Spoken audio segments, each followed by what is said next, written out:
Good morning, everybody. Good morning. Everybody here? Everybody not here, raise your hand.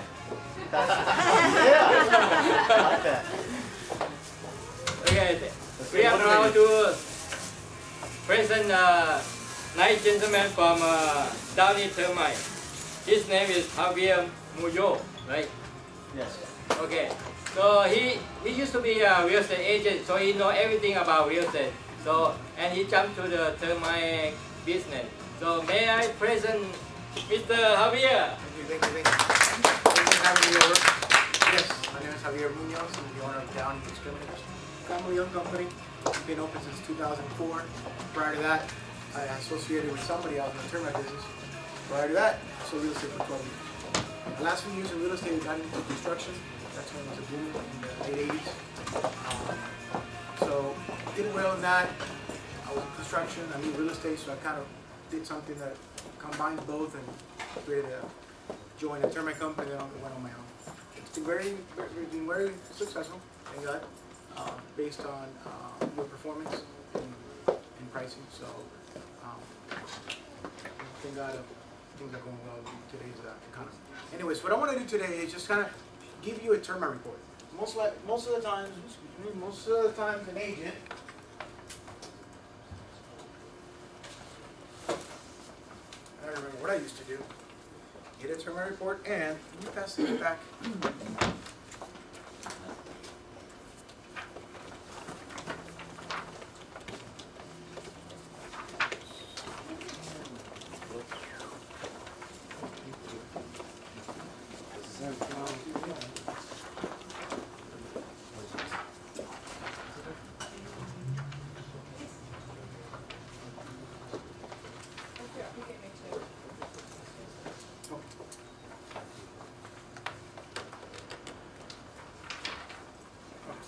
You guys do what I used to do. Look at the front page, that looks like the house. Then you look at the back page, right? The price. That's all that matters. Well, there's a lot that goes in between that. So what I'm going to do today is just kind of go over this report, and I have pictures of a lot of the findings here, so that way you know what we're talking about. Why you want to know? It makes you look better in front of your sellers and your buyers.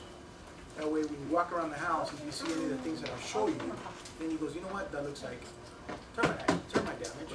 Or if there's some droppings, although I'm not licensed or an expert, I just suggest we get an inspection on this house because I feel that it's something that needs to be done.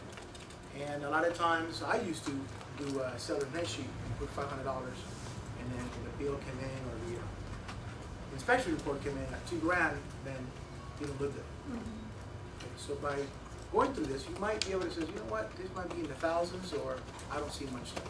Okay?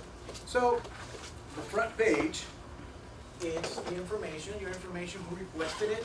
There's a diagram, and there's a bunch of codes.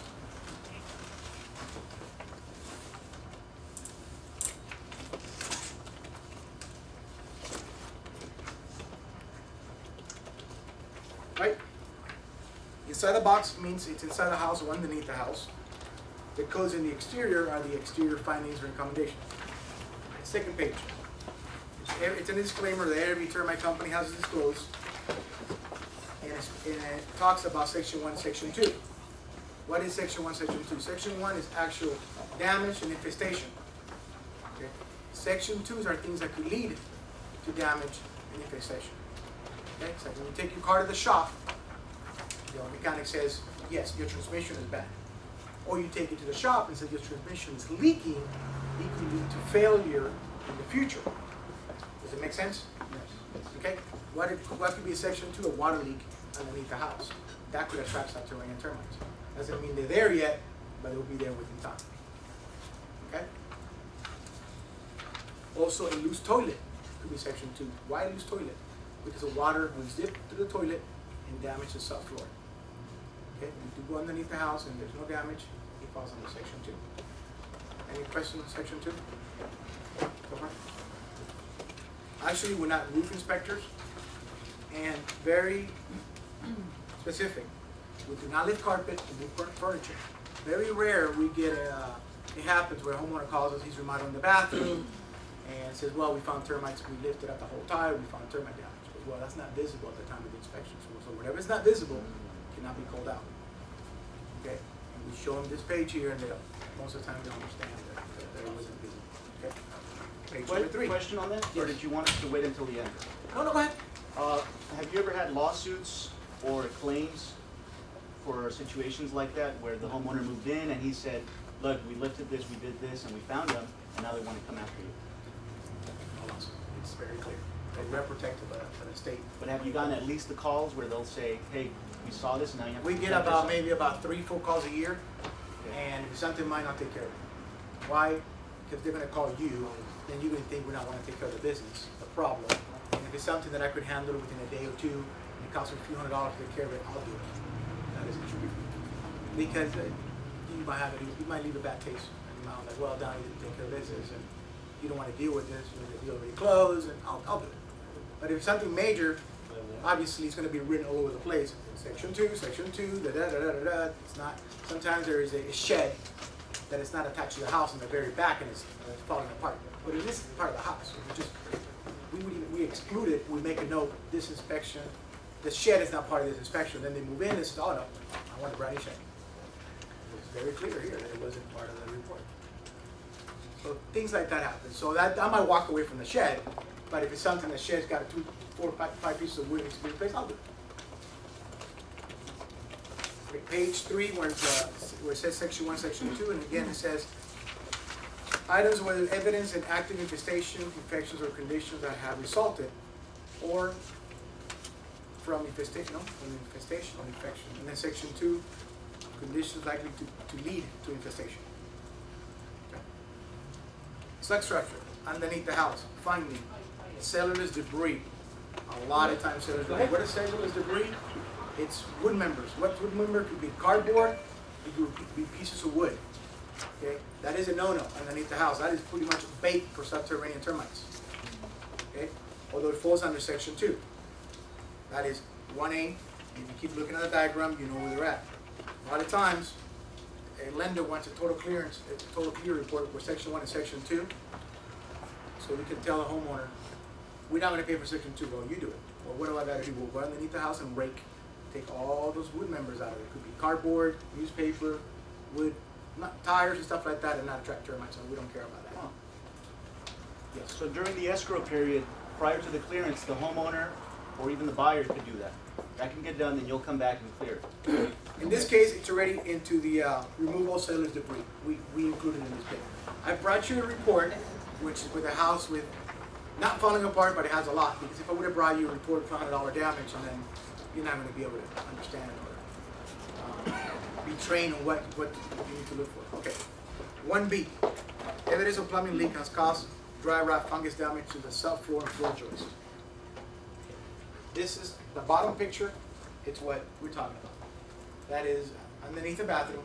You see all the fungus and dry rot there that needs to be repaired and treated. Okay? This is what it looks underneath the house. And here's a closer picture of the same area. See the floor joist here, and the subfloor here. First, replace all of it. yeah, Wow. just from the top. And if it's got tile floor. Anyways, first, it's moisture. These are 3 levels: moisture, fungus, and dry rot. Moisture, by eliminating where the source is coming from, that takes care of the problem. Fungus, it could be scraped and treated. Dry rot cannot be, has to be replaced. Okay, so it's 3 stages. So it might be moisture, which is Section 2. Okay. Fungus in Section 1 already, because it's already all white. That needs to be treated. Dry rot. Moisture led to the fungus, Yeah, it's led to the dry rot. Okay. So that is 1B. 1C, subterranean termite damage to the floor joist. Here in California, we have 2 types of termites: drywood termites and subterranean termites. Drywood termites actually what they call dry wood. They eat the pulp of the wood. They don't drink water. Subterraneans do drink water. So they look for sources of water. They live in the soil. They go into the soil and they come back up looking for water and wood to eat. They're the ones that destroy the most. Okay. How do they find water? How do they make their way to the house? By what they call a mud tube. They'll make a little tube. Okay. And sew it up, looking for the wood. And this is what it looks like with a really bad subterranean infestation. Wow. And if you notice, that wood, it's a new wood, it's pine. That was an addition down in a house, and maybe 10 years prior, what happened is, new wood, you go to Home Depot, you notice, becomes wet almost. Douglas fir is pine. It has a lot of pulp in it. Back in the 30s and 40s, they used to A lot of what? Pulp. Pulp. Pulp. You know that, what else would we call it? Pulp. Yeah. Yeah, that's what it is. Got it. New woods had a lot of pulp. Back in the days, our house was probably built in the 30s and 40s, right? They used to use redwood, which is harder to eat. So termites would not go for that as much as they would for this. So a newer house could They built those. mud tubes. Okay?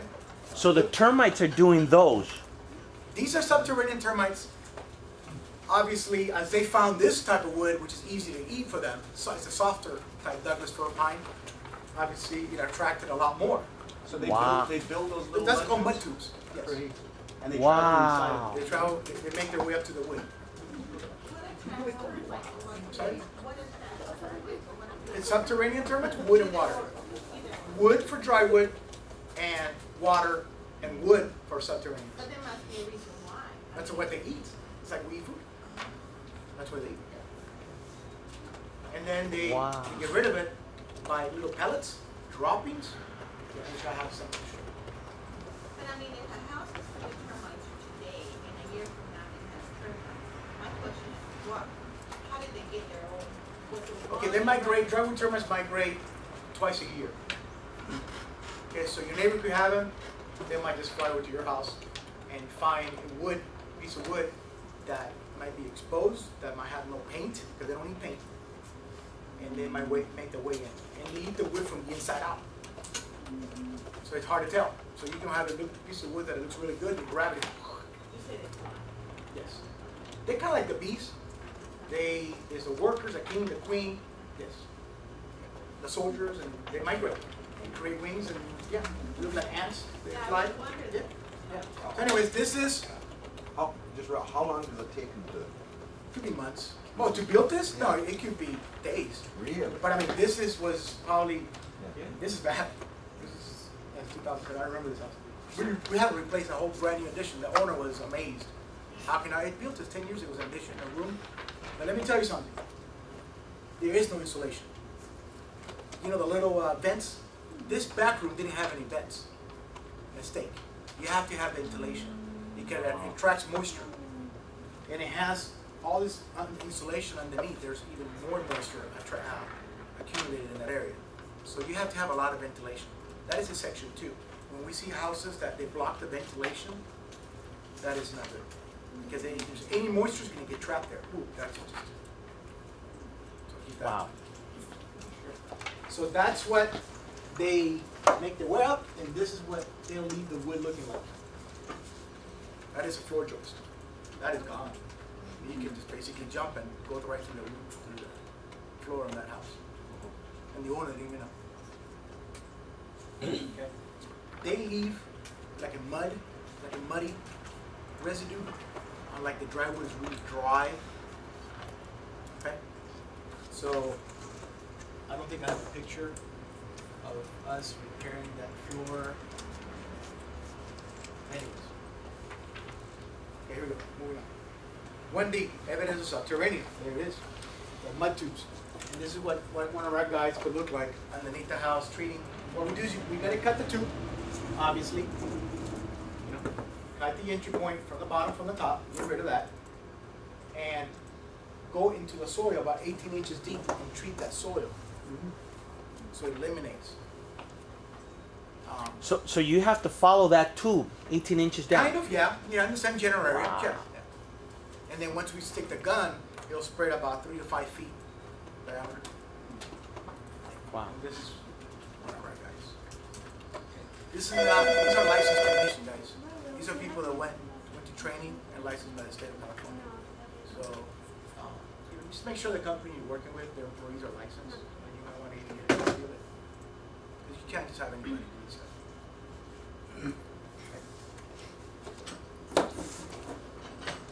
I'm sorry, I have a question.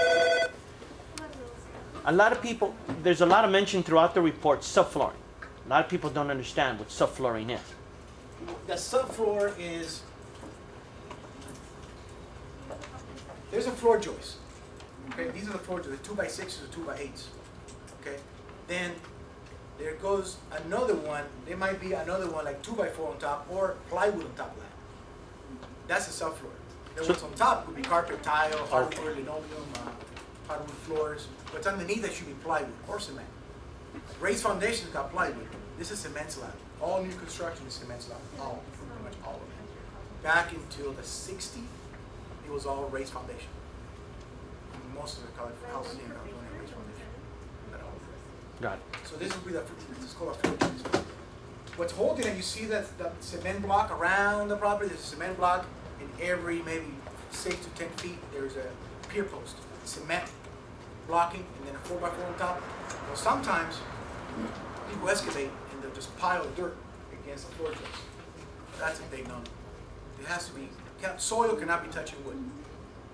You throw a piece of 2x4 in your backyard, let it sit for 6 months, you see it's be eaten up. I don't know how they find it, but it's going to be eaten up. Wow. Okay, so that covers substructure. It's number one. Most of the companies use the same codes we use. There's about 3 softwares in the industry. They all have to follow certain guidelines, but number one's it's sub-area. Number 7 means attic. Evidence of driveway termites noted in the attic. In this case, the evidence appears to extend into inaccessible areas. What happened, I don't have quite a picture of an attic, but let me just kind of show you what I'm getting to. This is a fascia, right? And underneath there are rafters. The rafter tail is the piece that comes out of the wall, the tail end of the rafter, but that goes all over the top of the roof. Does it make sense? Yeah. Now, so they make their way in through here. They continue on to the attic via the rafter tails. Okay. Now, if it's an area that is controlled, once we go into the attic, if it's an area that is controlled, we'll be able to inject chemical into the wood. That will be a local treatment. But when they're all over the attic, it's beyond accessible areas. How many holes can we make? We might miss a lot of spots. Areas close to the wall where the joist just kind of meets. You can't treat that there. So we make a decision called, or the inspector, in our case, has been 10 years in the business, makes a judgment call and says this needs to be tented to be able to get rid of the infestation. It's 99% effective. So when they tent the property, It's a gas. It's a gas. It's a lethal gas called Viking, manufactured by Diagra. You can look it up. And it's kind of like a pressure cooker. You put the tent on, you release the gas, and it just kills everything.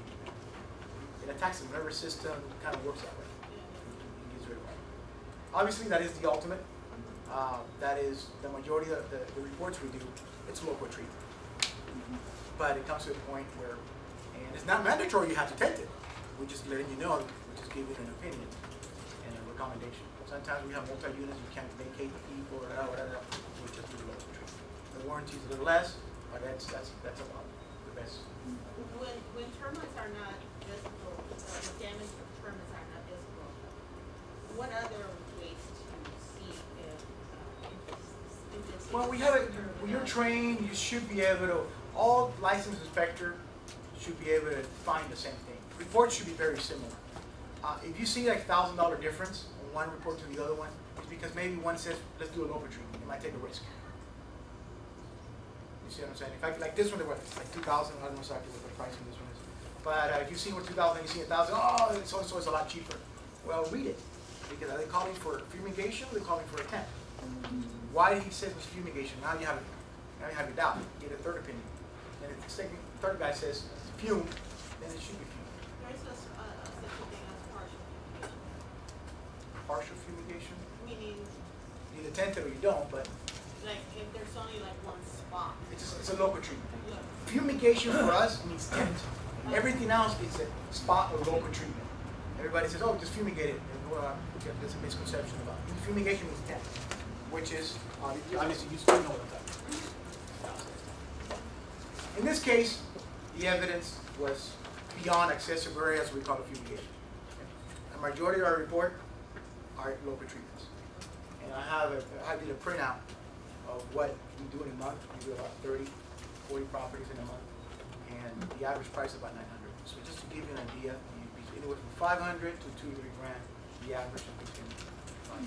so local treatments are That could be $300-400 plus repairs. But they're not harmful to pets or humans? Well, no, you have to vacate the property for 4 hours, yes, and the pets and all that, yes, yes, of course. Okay, that was attic, and in this case, we call for fumigation based on the amount of termites that are in the attic and based on the damage that is in the exterior. They made obviously their way up to the attic.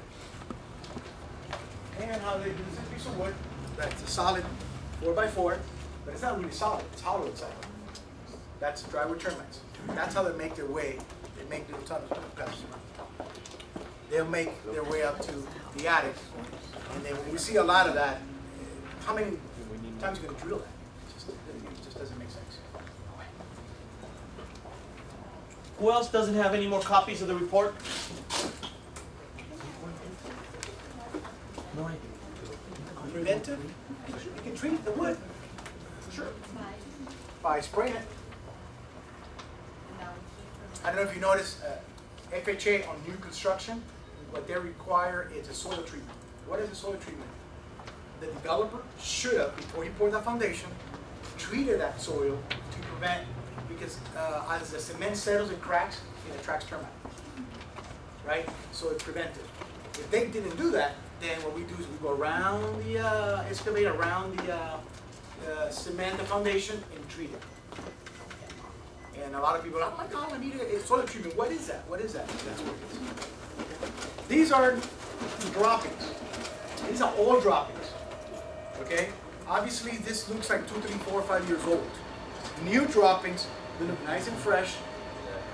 And if you're lucky, see if you can find a termite there. There's a drywood, there's 1 or 2 drywood termites. There's a termite. Yes. Well, the droppings, that color, that is fresh. That is fresh droppings. They're there. This could be old. This color. You see the termite? Yeah. Yeah, that's a drywood termite. If you can tell them, you know, I got a leash. Still alive. Other people still alive. Never mind.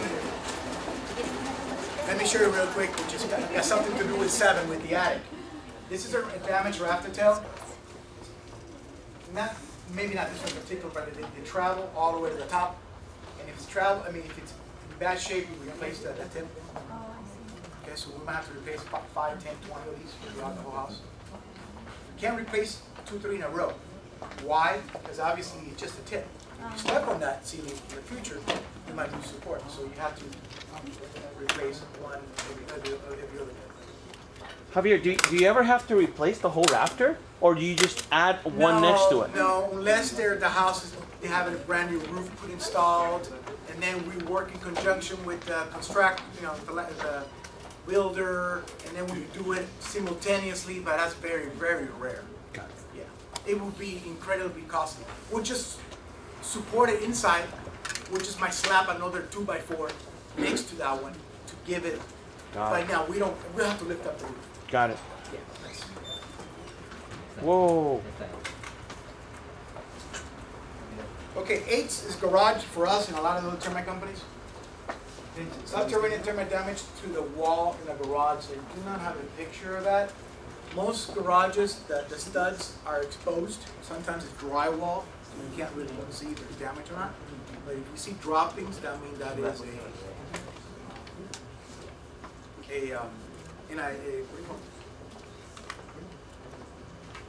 an evidence that it might be there. Okay. In this case, repair, replace. Those are easy to repair because they're exposed. We just cut them out, replace it, brand new. It studs. Okay, 8B, driveway termite damage to the roof sheeting in the garage. I think I might have a picture of that. It is a top picture. You can see that the wood eaten away here. We replaced that as a 2x8 with a brand new piece.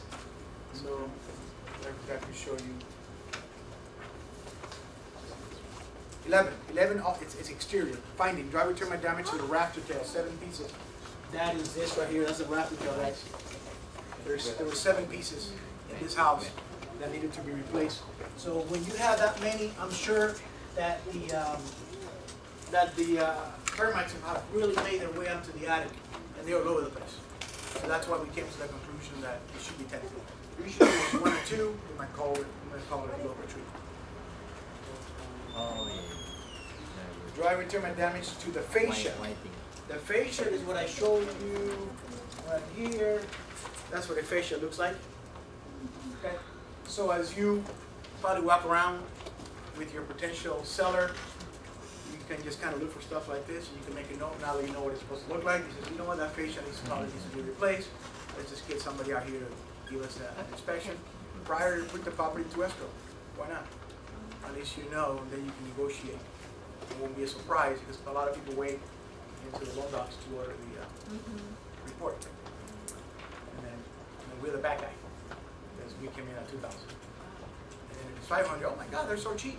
Well, because it's only $500 worth of damage. Not that we're cheap. And if it's $2,000 to $4,000 worth of damage, then it's the seller's negligence that they haven't. Sure, trust me. Ask him. All right, I'll have that until inspection 10, 15, 20 years.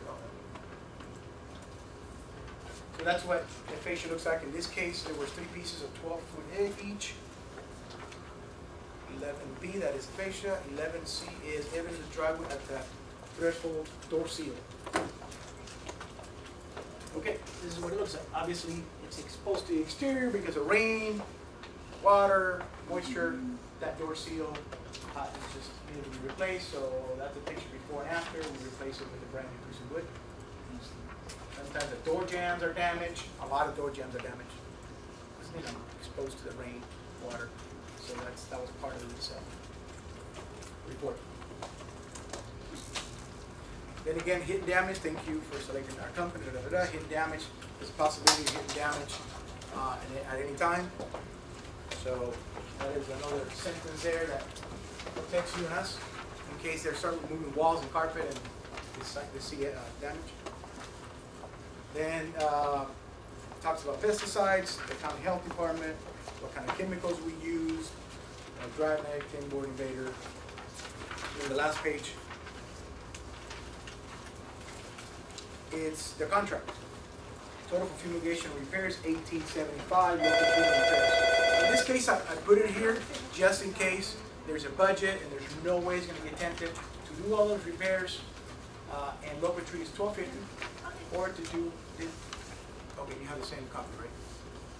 Because I used to pass out one just with that one price. And then people say, well, how about if we don't want a tent? If we don't want a tent, we want to do a local tree repair. Well, that's what it is. I want to make sure you see the 2 prices. $1875 or $1850. First price is the fumigation.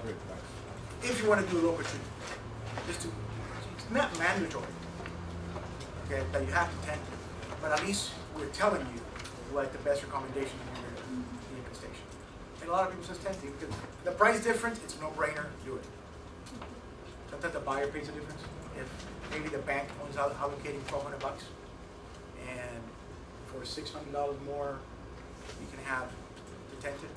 Just an idea. Okay. Remember, these are just an opinion of a licensed inspector. It doesn't have to be necessarily. Sometimes we deal a lot with investors that want to do their own repairs.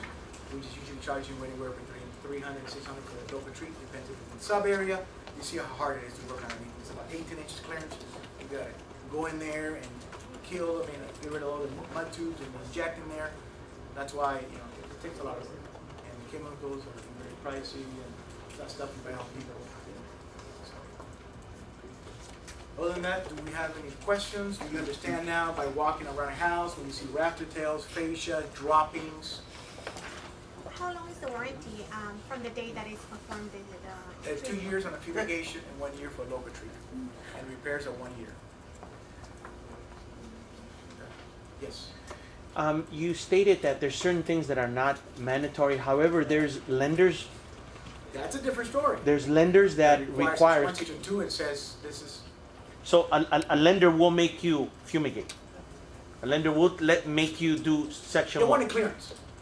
It's that sentence in that sentence that we're on the hook once we have that sentence in there. The property, it's now clear of any active infestation. That's what they want. So active put it in there, it's active infestation means Section 1. Anything. Section 1. So if you're recommending Section 1 to be and fumigated, they have to do it.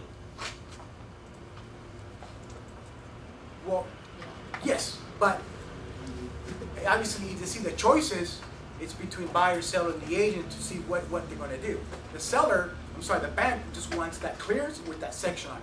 The property's now free and clear of active infestation. They want that. Doesn't care. We just kick the house or whatever we did. They want that because they know we're on the hook. If you state that, yes. I guess my question is, does it have to be fumigated to get clearance, or do you do local treatment to get clearance? We do local treatment. Okay, so it doesn't have to be No, fumigated. it doesn't have to. It's basically our risk. Once we put that sentence in there, we issue 1 year or 2 years. In 3 months, they call us because we did something in favor and lowered down the price because for whatever reason, then I might get a call back. And then they say, this house should have been tented. I have 2 or 3 other opinions that should have been tented. And guess what? So I'm now, not call you because you're not in favor. I got it tented. Twice a year happens. Maybe less. Maybe less. You have to have a sophisticated buyer, savvy buyer that got an opinion from another source. And then we're still going to be looking like the bad guy. I go, should have tented from the beginning. right. But remember, it's a lot more local treatment than tent. I'm just showing worst case scenario, guys. Yes. I'm on the listing side. I'm going to list the house in about a couple of weeks. Yes. The house is completely renovated, all permits and things. You said that the lender decides if they have to have a thermite. The buyer's lender, usually. The buyer's chooses, lender. yes. So you still have to fumigate even. No. Send us out there. We'll give you a report. I'm sure you might have nothing. It might be a clear report. $0. So it's from the buying side out. No. Yes, I'm sure the buyer or you as an agent want to protect yourself, provide them with a Termite Report. Okay. Haven't signed it. Hey, this is, remember, we're a licensed Termite company. You're just an agent. And Your hands are clean once we provide you with this and whatever you guys decide to do. so how much would be to have a thermite report?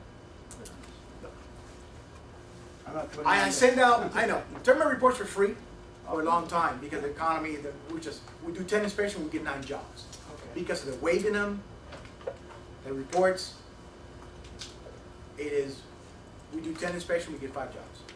So it is not feasible to continue to do. But I know you guys, if I do an inspection most of the times, we'll get the work done. So they're free. It's just, well, I get agents calling me 2, 3, 4 times and I don't get a job from them. This is using me as a second, and I just tell them, you know what, I'm no longer. $95. Which really doesn't even cover a licensed inspector to go out there, travel time, get there for an hour, send it back to the office, type it up, send it to you. It just pays for that. So if you guys don't, if you guys could give me the $95, put it in escrow, I'll be happy. All right. But it's not mandatory. All Makes right. sense? Thank you. What else? Any other questions? You Yeah, guys? this is directed to the whole office. Guys, just keep in mind that it costs money to do the reports. And if you do quite a bit of business with Javier, he's not going to charge you. So if you send the business his way, he's not going to charge you. So I would go to my listing presentation and I would tell him, hey, listen, this is going to cost X amount, but there's this gentleman that I've been working with. This is a company, and I had a little card with all their information, and he could do it for free, if you use him or here's other company. We're not here to direct the business. We're here to give clients options. More likely, the client's going to be looking for options that cost less. So the more business you give Javier, the more reports he's going to be able to give you for free. Now, if you call him all the time asking him for free reports, I mean, eventually, it just doesn't make business sense, or hey, I can't do it for you. You know, guys? Now, I try to avoid putting two prices on a report because obviously the sellers want to pay $1,200, the buyer wants you to do. I follow with the phone call. When it's usually, you know, the average of $800, $900 report, I will just email it to you and that's it. When I see stuff like Section 2, we're talking about kitchen countertops, stuff that the home inspection is going to write that if for us would be under Section 2, I like to up with the phone call because I don't want to kill the deal if the home inspection didn't see it. If it's something that I don't have to put it, that I could get away with not putting it, then I won't. But I'll follow up with the phone call and say, you know what, we saw this. What's the, oh, you know, the home inspector found it. Okay, I'm going to make a note. It is in Section 2, and then you guys handle it. Then, you know, outside contractor does it, or maybe we can get somebody to do it. We can bill it to the termite side. You know, I'll work with you guys. The last thing I want to do is just shop you in the last minute and put something there that's just going to be a deal. And a lot of communication between us. It's a lot easier for you guys to call us because, you know, we do 5 to 8 inspections a day. And I don't remember when we did this. Every inspection we did this. When we send this report to our clients and they're going over it and they have some questions, can we direct them to you? Sure. And you guys will go over it? I would call the office and let the girl pull it out and just look at all the notes. And explain it. Okay. All the notes, right? Not even this, even notes that the inspector put. We have a way of communicating, you know, we call it like a level of 1 through 5. 5 means do not do any less than a tent because we're basically, there's droppings everywhere. Then I would tell you, you know what, go somewhere else. If you don't want to tent it, I don't make much money in the tent. I make more money in the local tree, I'll be honest with you. But it is a license, it's a liability. I want to be around. I don't want to just have 10 callbacks in a month because it doesn't make sense. Do you subcontract the fumigation? Yes. Most of us, 90% in the industry, that's a different license, different crew, different trucks, even Terminex, Orkin. Even my competitors around here, they all sub it out. Nobody has it. You need to be tenting maybe 5 to 10 houses a day to be worth it. Wow. And your price is negotiable? Everything's negotiable. Yeah. If it doesn't make sense to me, and you guys. Because sometimes a short sale lender, they don't want to pay like a certain amount, not more than $500, something like that. If that property, $500, I'll tell you, goes, you know, I can't. This house is $500. Because, you know, I have to send my chemical guy underneath the house, all that stuff, replace the bathroom flooring, and the 7 rafter tails. I'm going to spend probably 2 to 3 days on this house, plus a tenting. I'm into $1,500 and charge me any time. But the buyer might be willing to pay the difference. I'm sorry? The buyer might Sure, be anybody can pay the difference. Sometimes the agents pay that commission. I see that. For $200, $300 they pay it. They go, oh, you know what? It's just, it's a peace of mind for everybody. Really. Yes. I have a lot of reports that sometimes I say, one of the things, if you can go limited, and if you can go over the corrections, Yes. because sometimes you'll have multiple reports and then people don't get all the reports to see the real story. Yeah, a limited report is limited to a certain, maybe the west side of the house. As long as I say, this report, it's based on evidence found on the west side of the house. The right side of the house is not inspected. Sometimes we cannot get in. It's a short sale, there's a tenant occupied, they're not let us in. So it's exterior inspection only. And it's going to, the clearance is going to say it. The property is not fully clear of any active infestation in the exterior. 11A, 11B, 11C. If there's something inside the house, you're covered, I'm covered, we don't know about it. So you can get a partial clearance, a partial inspection, whatever. And it's right here. Complete report, limited report, supplementary report, re-inspection report. It's right here on the front page. The complete is complete, limited to a certain area. Supplemental is when we out there doing repairs and we find additional stuff. The majority of the time, yes. Now, do we issue a supplementary report and send it back to you? No. Because you'll kill me if I show it and tell you, hey, there's $80 additional of damage or $100 additional damage. I just take care of it. We're already there. All the equipment is there. All the tools are there. You know, I might have to go and go buy another 2x4 and just get it done. If I call you and tell you, hey, you gotta come in. What are you doing? But legally, I will have to issue a supplementary report. Hey, there's additional finding. When I do that, And reinspection is when, for example, an investor, we go out to the property's they got it, we do an inspection. We do a reinspection, then 3 months, 4 months later, they call us back, the property's total rehab, and then we go out and re-inspect it, and there shouldn't be any damage to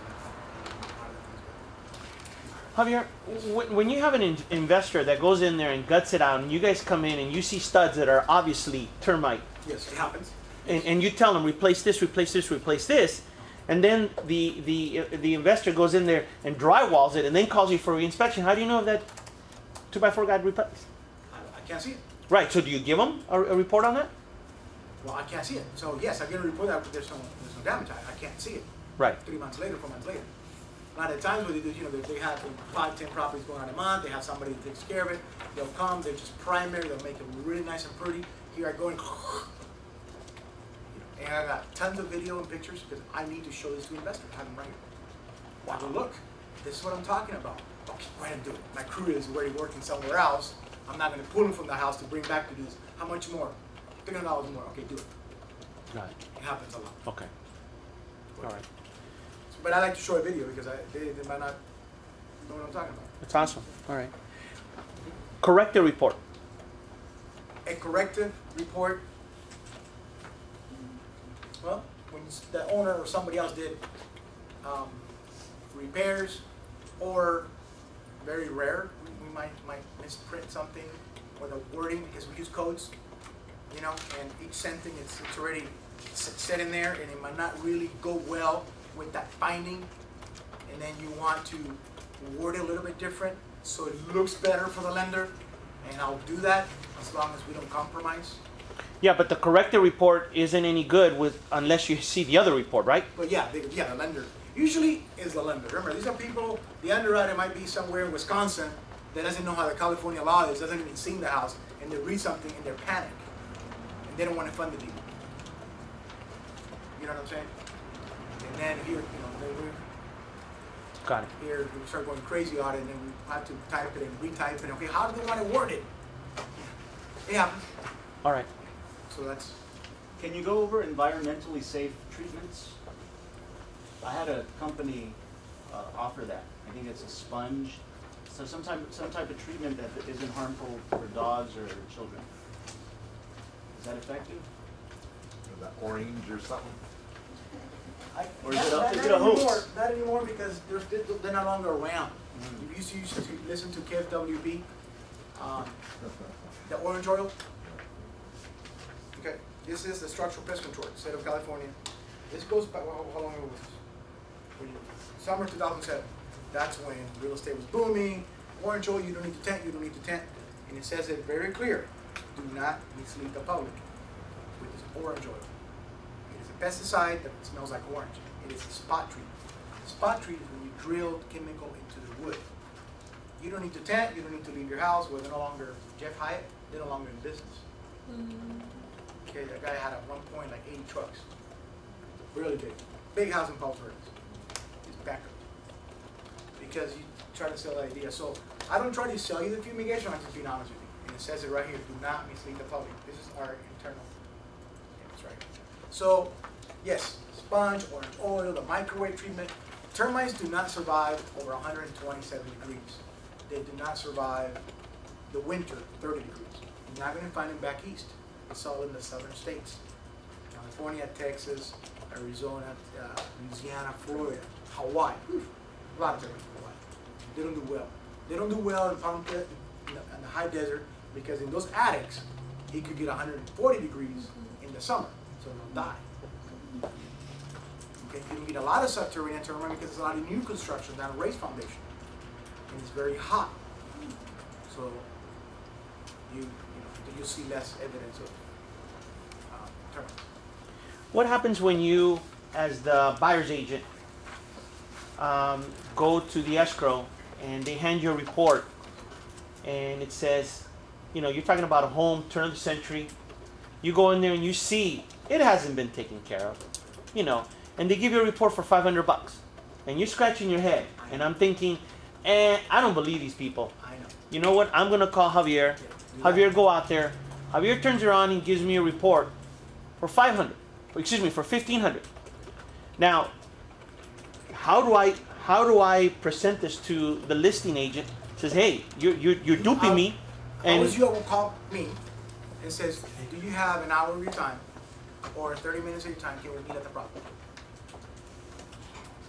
And I'll get there with this report or whatever report and says, okay, this is what it is.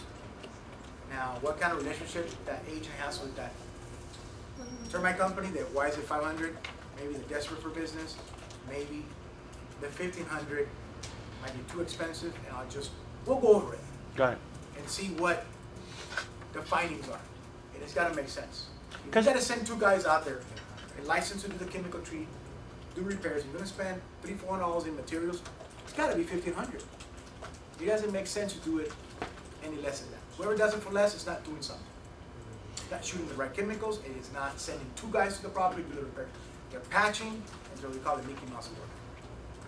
What about, you have two reports. Do they have to be going to the state board? We have to file this every 10 days by law. So if you could call the state, it says, I would like a report. Is there a report on this address? Pestboard.gov. Pestboard.gov. Okay, that is California. You go there, you punch in the address. If there's a report issued, you send $2 to the state, they'll send you a copy of the report. Now, you're talking about two different companies. Whoever, by law, you have to file a report with the state after 10 days. So as soon as I print this and send it to you, it's in my software, it goes automatically. Every 10 days we have to update.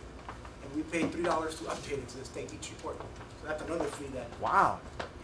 So it's automatic electronically for you guys. Because in the old days, there used to log be, in there since download. because in the old days, there used to be a stamp and it used to be a number, a permit number. Well, yes. It's our stamp number. It means like our number that Got we it. use. Our license number is 4485. And that was in 2004. So you start seeing higher number than that, it's a newer company. Be careful with those brand new companies. You can go in there and punch in and show their license, they're bonded, how long they've been in business, and if there's any complaints. You can also find that at the pestboard.gov. So if you see these two reports, and obviously you see one that is completely, erroneous. I mean, completely fake. I mean, it's $500, and we get a report that's $1,500. We call you out there. You say, "Yeah, Robert, this is strictly. Look, they missed this. They missed this." We're going to go over the repairs. You know what I'm talking about. If it's got, like I said, if you have to change 10, 15 pieces of wood that requires 1 or 2 days, plus $300-400 worth of material plus chemical, can I charge $500? No, I can't. You tell me, please do it for $500. I wouldn't do it, but they say I want to do it for $500. I'm going to send one guy. Whoa, wait a minute. No, I'm not trying to do it. No, I'm not trying to get you to the 500. What my point is that how do we let them know your report is false? I have a legitimate company here that I don't believe in your report. I want this company to do it. After I would do that. It's okay. As a matter of fact, I met the manager or the inspector at the property because I was very confused, and he pointed out to me, and I took pictures of everything. How can your company do this for $500? Oh, they'll do it. Okay, go ahead. They're going to issue a clearance that says that the property is not free and clear of any active infestation. When that deal closed, and then give you that, it goes, you didn't do it this right. So you got them. I would say bye. Got it. Okay. Otherwise, they'll be slapped with a fine. If the state gets involved, nobody wants to mess with the state. Like the DRE.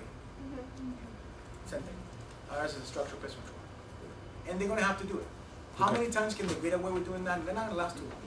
Because you'll be taking care of old jobs. You might just get away because, unfortunately, sometimes we have very unsophisticated buyers. And they feel it's a numbers game. You take a lot of gambles. And when the day they call you back, you get all your crews and you send them there. It's like doing Mickey Mouse work, doing fraudulent stuff and real estate. You might get away for a while, but it's going to come. Got it. All right. Thank you. So anyway, like I said, I don't know if I have a printout, but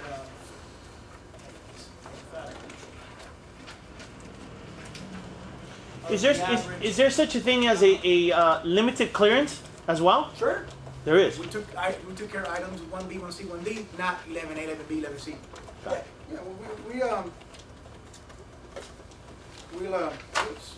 Yeah, this is just a report, and 850, 95 for inspection, 1500, 1500, 795, 850, 1300, 616, 990, 2100, 2300, 750, 700, 375, 1100.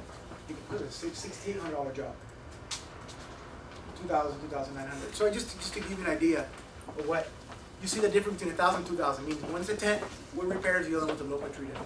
Yeah. And there's, and those 500, 600 probably invested 375 just a treatment. They do the repairs.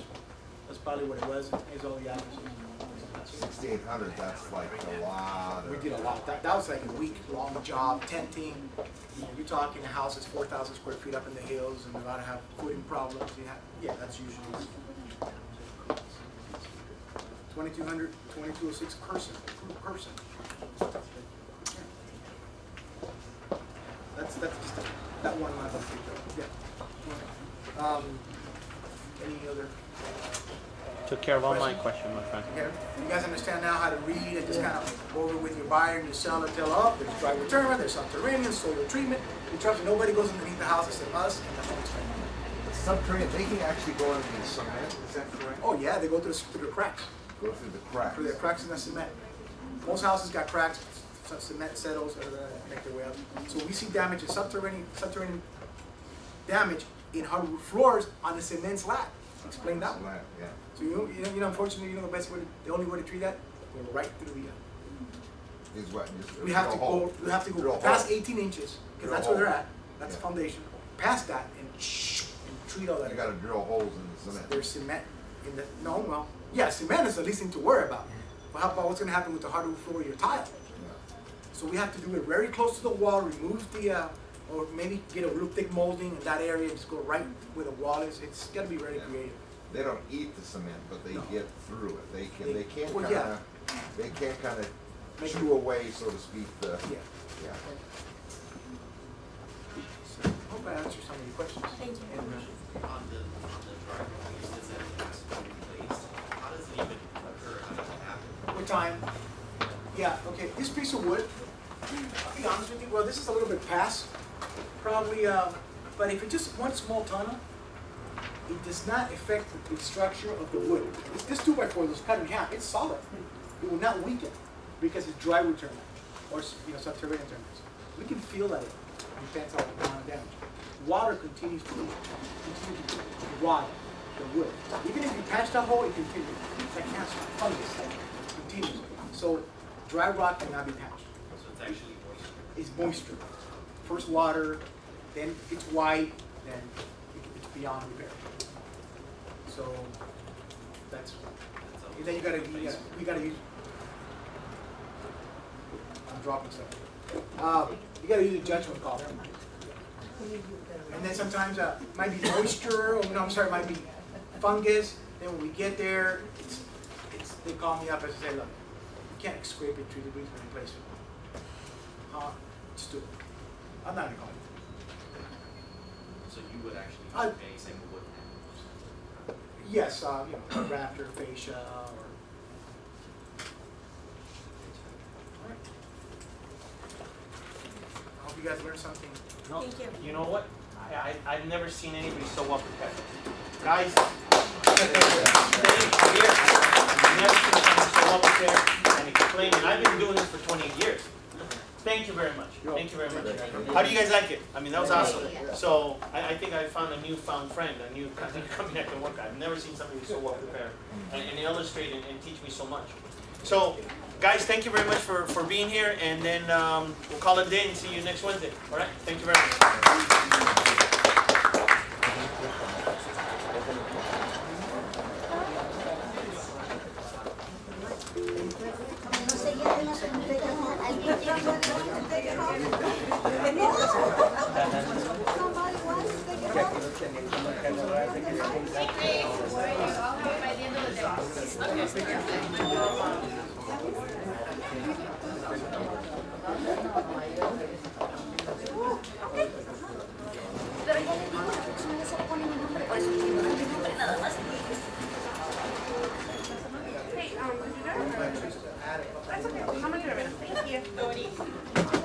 ¿Cómo estás?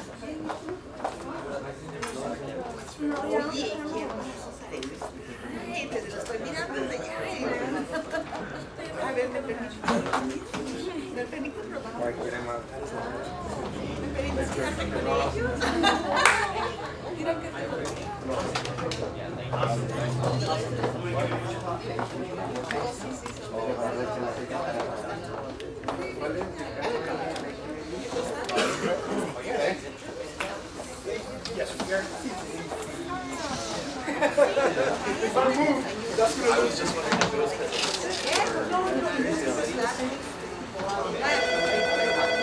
There's so many names that I wanted. I wanted to be very sure. I like that for sure. It's not a game. Those ones go